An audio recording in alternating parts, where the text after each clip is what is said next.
Basically, long story short, she just says, well, it's my finding that you'll be dismissed as of now with no notice.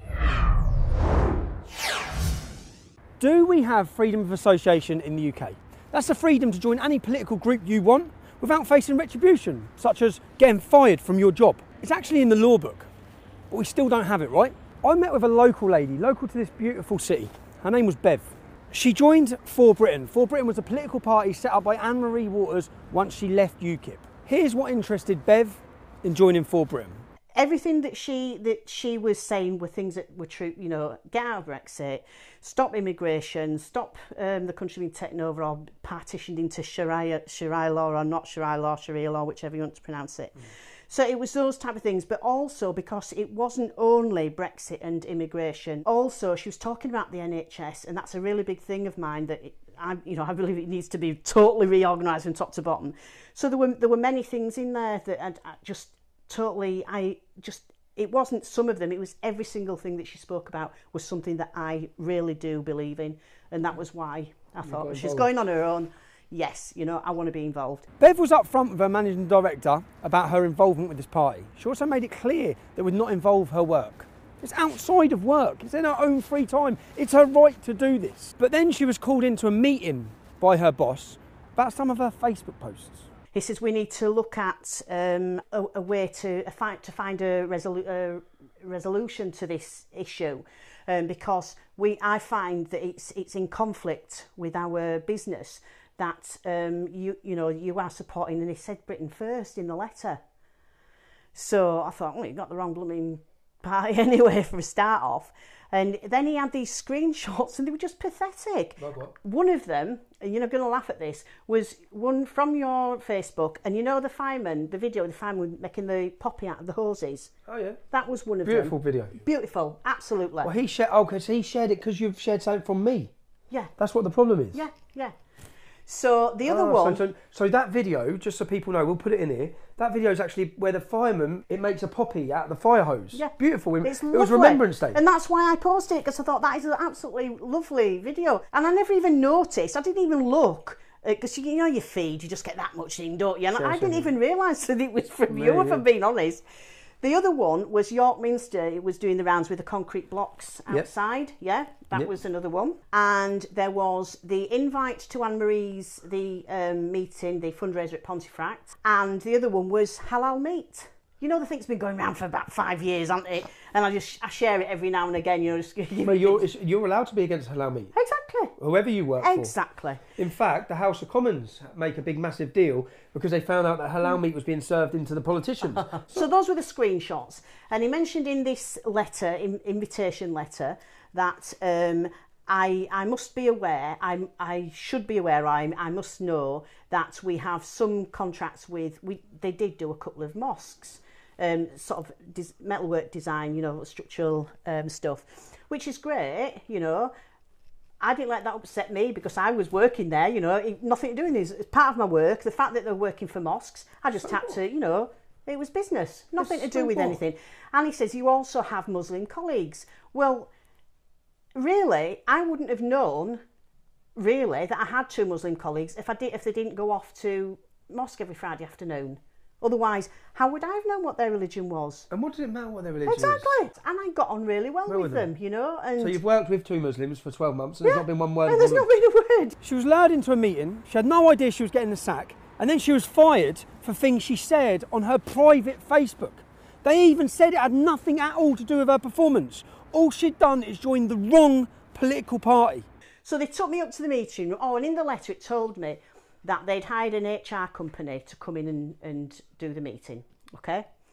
So I get up to the meeting room, they opened the door, shut the door, left me in there with this woman who I've never seen before in my life. So she starts reading this blooming letter from top, you know, start to finish. She got to the bit where it says Britain First. I says, I need to stop you there because it's not Britain First, it's For Britain. Totally different kettle of fish, you know. She just sort of just carried on.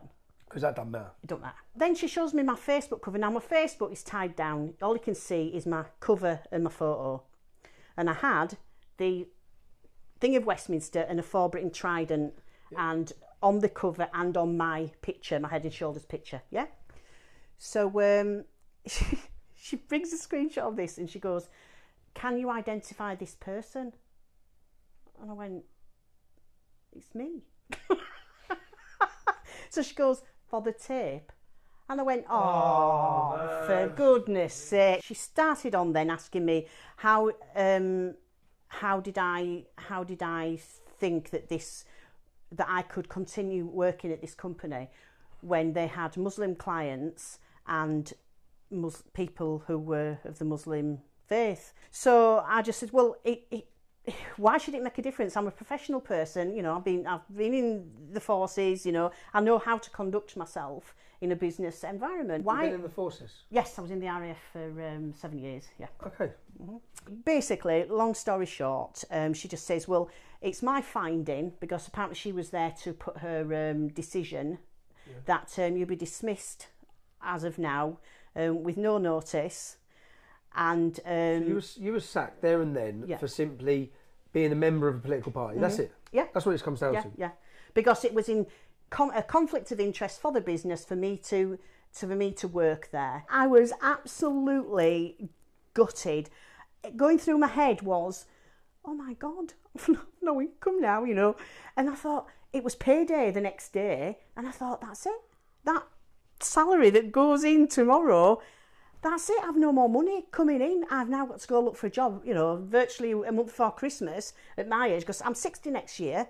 There's no way am I going to just be able to walk into, despite my skills and experience, you know, I have got a good CV, but nobody wants to employ somebody at 60 years of age, you know. So I'm just thinking, so then I said, well, I need to collect my personal effects. So she said, they're already boxed up for you downstairs. I had to walk out of that building humiliated with my box of stuff in front of all my colleagues and walk all the way across the car park. And I turned round to the HR woman who followed me out and I said, you might just well put me an orange jumpsuit on and shackles round my ankles. And she just went, like, sense of humour failure, and I don't even know why. Because I know you laugh. Humour is my your way of dealing with it. That's how I cope, and I deal with stuff with humour. However, as you can see, my fingers are picked to pieces, and what have you? Because I'm absolutely worried sick. Because I don't have a partner. I'm divorced. I don't have a partner. Who is going to help me live? I don't have anybody. So I'm now having to literally look at all these avenues of ways to start bringing some form of income in for me to start in January, on top of all this and trying to cope with this. So 2 weeks before Christmas, a mother, a decent lady, loses her job, is embarrassed and humiliated in her workplace simply for having the wrong political opinion. A political opinion that she's entitled to, that's her God-given right under British law. This is bigger than just Bev, and this is bigger than just ARC engineers. This is going on across the country. I'm constantly contacted by people who are disciplined or scared in their workplace for showing their political beliefs. It's about time we made a stand against this. I want you to help me make that stand. I want ARC engineers to be the company we draw the line with. I want other employees across the UK, when they're thinking about firing someone because of their political belief, I want them to say, do you remember what happened to ARC engineers? Do you remember what happened with that Bev lady? That's what we need and that's what we want. And I need you to support it. So I'm starting a petition to go against ARC engineers to show them that the British public are not happy. The reason why they said they were firing her, because they didn't want to bring negative opinion on their business. So I decided to pay Andrew Rimington from ARC Engineers in Morley a visit. Hi, is Andrew here? I am. What are you doing here? Andrew, hi. Are you aware? Are you aware it's not 1975 in the Eastern Bloc and people? Can you explain? Do you think? Are you aware? Okay, I'll leave. Are you aware? Are you aware? Let's just get the question. Are you aware? Are you aware that you can't fire people for having a different political opinion to yourself? Nobody has been fired on that basis. So I've read the reports. Can you explain on what basis Bev was fired, please? I've come for an amicable, peaceful chat. Can you explain why you think it's okay to sack people for having a different political opinion? Just talk, Andrew. Andrew, what can't you? But he's making it worse for you, Andrew, because I'm going to come back. No. Andrew. Please wait. Andrew. The line in the sand is here. Let's set an example upon this company and this MD.